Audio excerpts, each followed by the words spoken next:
Hey everybody, I'm Emily Henderson. I'm a home stylist and an author, and this is a little sneak peek of my Skillshare class. I can't wait to see you in the full class. Trends, it's one of those words that people have often a negative response to it, or a positive response, but it's a little bit controversial because what a trend is, it's a movement, it's a collective movement towards a certain style or towards a certain anything, but it's kind of this cultural movement that kind of makes us all aware of something that all of a sudden we're a little bit more attracted to. Every day, every week, every month, every year, there's different trends, things that we find ourselves just attracted to that's different than the year before.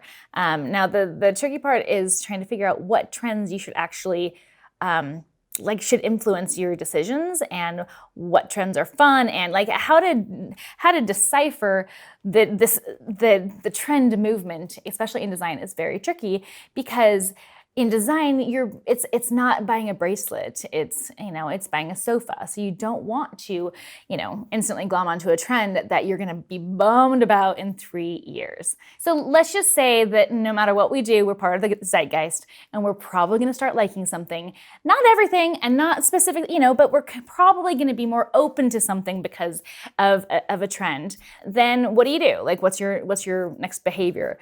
I have some rules and some tips that help me, that I've learned from experience, that I think you should know. All right, guys, so first, just experiment with trends on a small scale.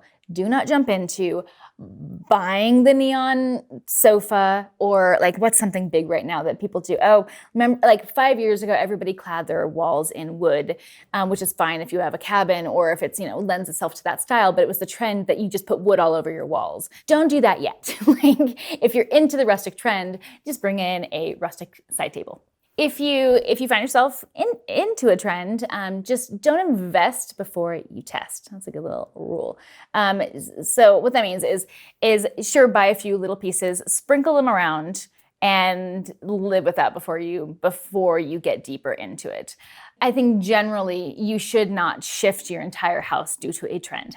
Ever. It's really just about accessories and kind of, shifting, but don't ever redo your house based on a current trend.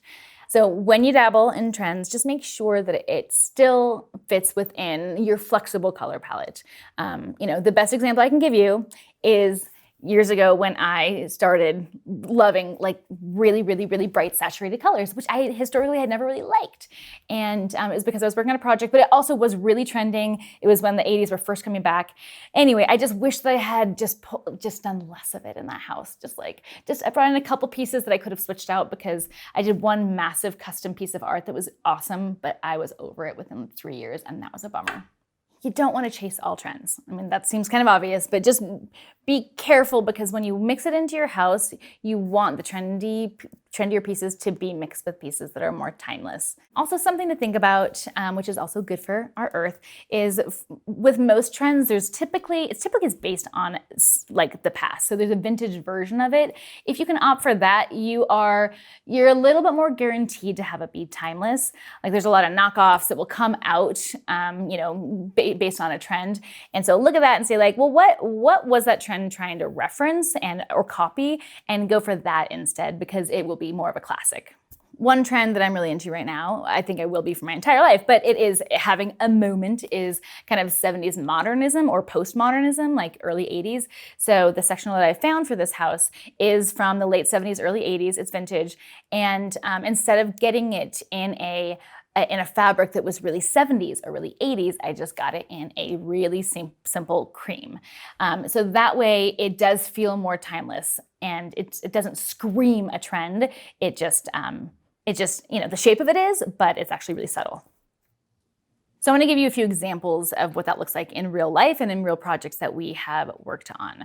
This room was designed by our editorial director, Arlen. It's awesome.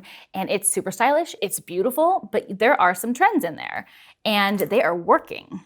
So how do you create a whole room that is stylish and cool, but isn't screaming, certain trends? You don't want your room to scream your year. I will say that. Like, there are some rooms that I've done that I'm like, oh, that was very 2013.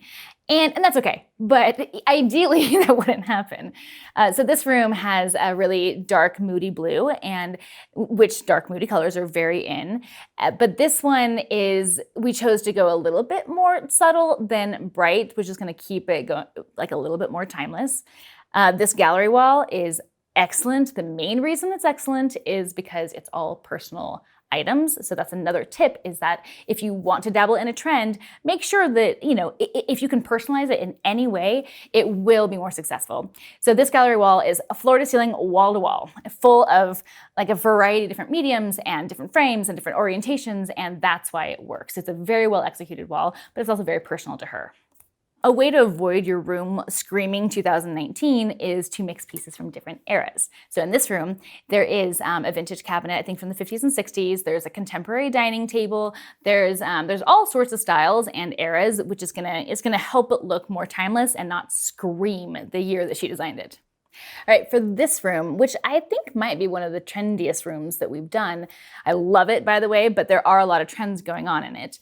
The sofa is kind of an early 80s. I know. It's a weird 80s sofa, but we reupholstered it in a really subtle fabric. So while it's still trendy, I think it has a lot longer life than if we had upholstered it in a really 80s fabric. We brought in 2 elements of this electric blue, which is definitely trending right now, but we did it in a vase and a mug. So it's obviously that's gonna be really easy to switch out.